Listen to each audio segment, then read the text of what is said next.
Assalamualaikum warahmatullahi wabarakatuh. Kembali lagi bertemu dengan saya Aditya Lilian. Nah, seperti apa yang kita singgung di pertemuan sebelumnya, bahwa kita akan mereview nih tentang marketing evolution. Mungkin teman-teman juga udah banyak yang tahu di semester sebelumnya. Cuma di sini kita akan lebih mereview lebih mendalam lagi. Bahwa berbicara pemasaran ini, kita akan coba menelaah nih perjalanan pemasaran itu seperti apa sih gitu kan? Evolusinya seperti apa? Oke. Nah, dalam evolusi marketing atau marketing evolution itu ada 5 era di sini teman-teman. Jadi ada marketing 1.0, marketing 2.0, 3.0, 4.0 dan marketing 5.0. Nah, poinnya seperti apa? Nanti kita akan bahas lebih mendalam. Oke, kita masuk ke marketing 1.0, di mana era ini disebut dengan product driven gitu kan. Jadi menilik evolusi yang terjadi di dunia marketing, semula dikenal dengan istilah marketing 1.0. Jadi pada fase ini, marketing atau pemasar itu fokusnya atau perusahaan adalah fokus dengan produknya saja, teman-teman. Jadi ini ditandai ketika waktu itu Amerika dia udah menang perang. Jadi dia udah menang perang, di sana masyarakat sangat makmur. Jadi dengan makmurnya itu, produk apapun yang diproduksi suatu perusahaan itu akan terserap karena daya belinya tinggi waktu itu. Nah itulah, jadi di mana marketing 1.0 itu adalah fokusnya ke produknya saja, produk harga murah itu pokoknya di sana. Nah itulah kita menyebutnya ini juga masuk dalam kategori tradisional marketing, teman-teman. Cuman dalam seiring perkembangan waktu bergeserlah ketika di situ ada fenomena bahwa terjadi masalah ekonomi di Amerika, di mana rakyatnya waktu itu daya belinya mulai menurun. Nah disitulah terjadi pergeseran waktu itu. Masuklah pada era marketing 2.0, customer oriented gitu kan. Jadi di mana waktu itu case-nya juga mempengaruhi bahwa daya belinya udah orang akan berpikir ketika spending money gitu kan, dengan uangnya akan berpikir, aku beli produk ini benar-benar butuh enggak? Atau aku benar-benar ini enggak? Jadi orang mulai berpikir ke sana. Nah, semenjak ada istilah itulah, maka bergeser ke marketing 2.0 dan dikenal dengan era customer oriented gitu kan. Nah, di era ini mulailah kita mengenal istilah ada segmentasi, terus targeting, positioning, itu di era ini gitu kan. Karena pada era ini akhirnya perusahaan-perusahaan mulai fokus, dia membuat produk yang tepat sasaran gitu kan. Ibaratnya gini, si A ini needs kebutuhannya apa nih? Kita bikin produk seperti itu. Nah, mulailah fokus ke sana. Jadi pada fase ini juga pembeli itu istilahnya adalah raja pada waktu itu gitu kan. Jadi kita tahu bahwa segmenting mulai membagi nih para pasar, targetingnya apa sampai ke positioningnya. Nah, di marketing 2.0 ini juga ada muncul mulai istilahnya 4P gitu kan. 4P, 4C gitu kan. Yang pertama, C1 gitu kan, customer. Pada marketing ini perusahaan tidak lagi hanya berfokus ke produk gitu kan, melainkan pada kebutuhan dan keinginan langsung customer. Jadi di era ini sudah mulai tahu nih needs dan maunya customer itu apa. Perusahaan mulai menyediakan produk yang benar-benar dibutuhkan masyarakat luas, sehingga produk yang ditetapkan tepat sasaran. Jadi mulai nih masuk ke sana. Kemudian C yang kedua ada cost. Mungkin ada yang masih keliru dengan menganggap bahwa cost dan price itu sama, ternyata itu berbeda. Kalau berbicara price hanyalah harganya produk dengan. Tapi kalau cost merupakan harga yang sudah mencakup manfaat dari produk tersebut. Jadi di sini ketika di era marketing 2.0 udah mulai tuh bahwa cost adanya value juga gitu kan. Jadi kalau dulu mungkin kita perang di persaingan jatuh-jatuhan harga gitu kan, banding-bandingan harga.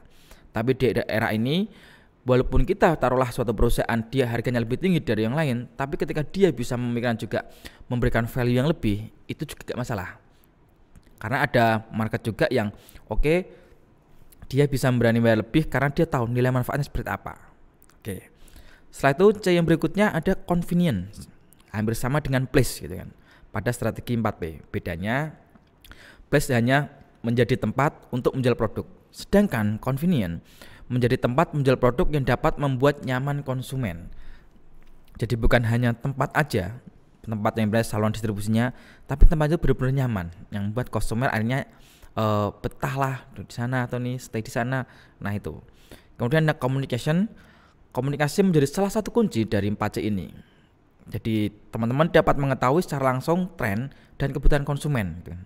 Selain itu, jika teman-teman melakukan komunikasi dengan konsumen, mereka juga akan merasa nyaman dan terikat dengan produk Anda.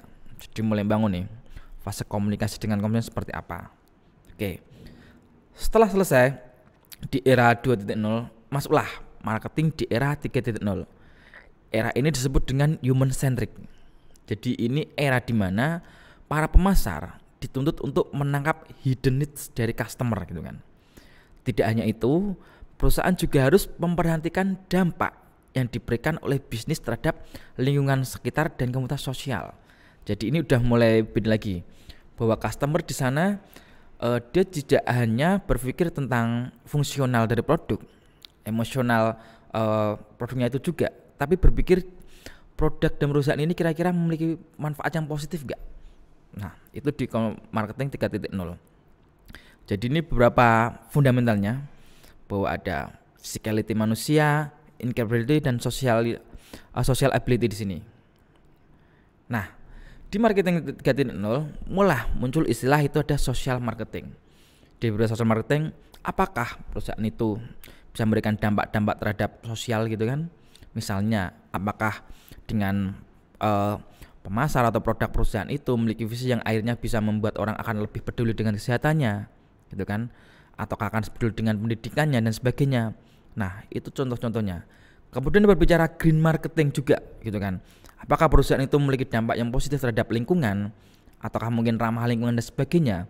Itu masuk di era 3.0 dan juga satunya social entrepreneurship, gitu kan?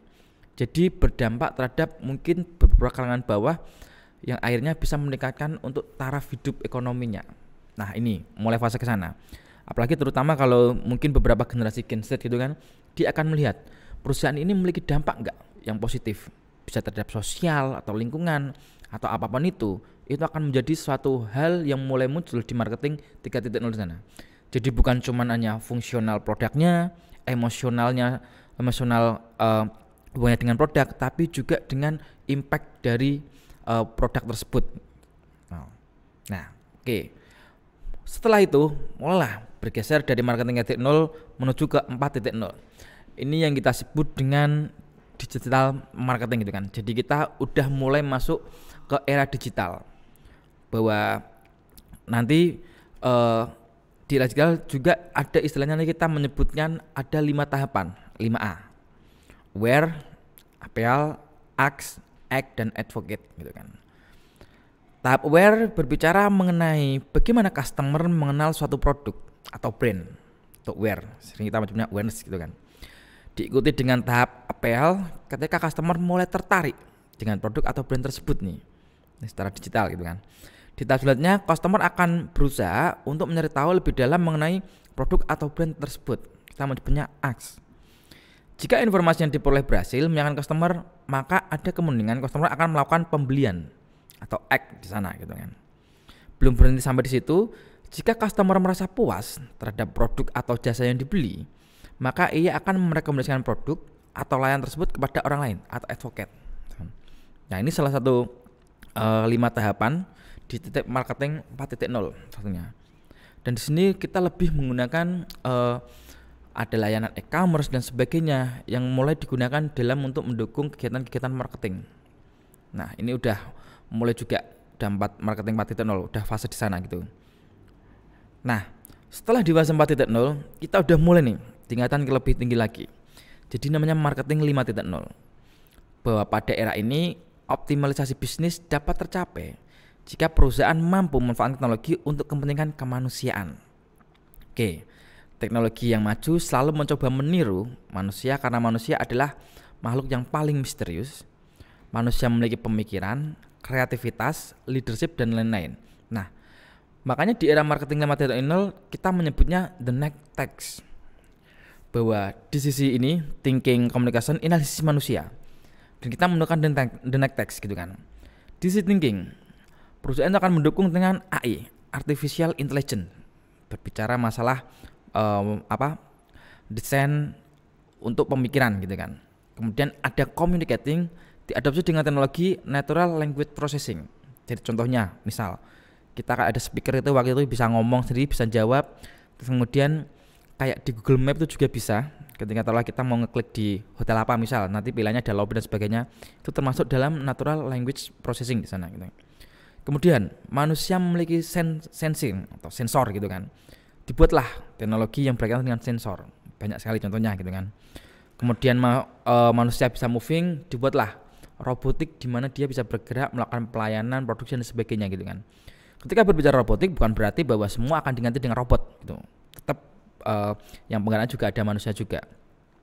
Nah, berbicara masalah di manusia ada kita mengimajinasi atau imaging, muncullah next teknologinya metaverse di sana gitu. Kemudian yang terakhir adalah connecting. Jadi ini berbicara tentang Internet of Things dan blockchain gitu kan. Jadi banyak mengomunikasikan antara berbagai sistem seperti itu. Nah, inilah teman-teman. Jadi ketika kita berbicara era marketing, itu kita bicara dari zaman dulu bahwa dimulai di Amerika waktu itu setelah jadi marketing 1.0 yang fokus pada produk, marketing 2.0 yang mulai fokus ke orientasi konsumen, sampai ke marketing 3.0 yang dimana kita menjadi human centric gitu kan, 4.0 dengan digitalisasinya, kemudian marketing 5.0 dengan the next teknologinya. Oke, demikianlah teman-teman, kita flashback dulu sebelum masuk ke materi berikutnya yang kita akan lebih banyak implementasi dengan simulan pemasaran. Jadi kita coba flashback, perkembangan pemasaran ternyata seperti ini gitu kan. Karena mungkin ada case-case-nya nanti yang akan menyangkut dari berbagai era-era marketing tersebut. Oke, mungkin demikian dulu dari saya. Terima kasih waktunya teman-teman. Wassalamualaikum warahmatullahi wabarakatuh.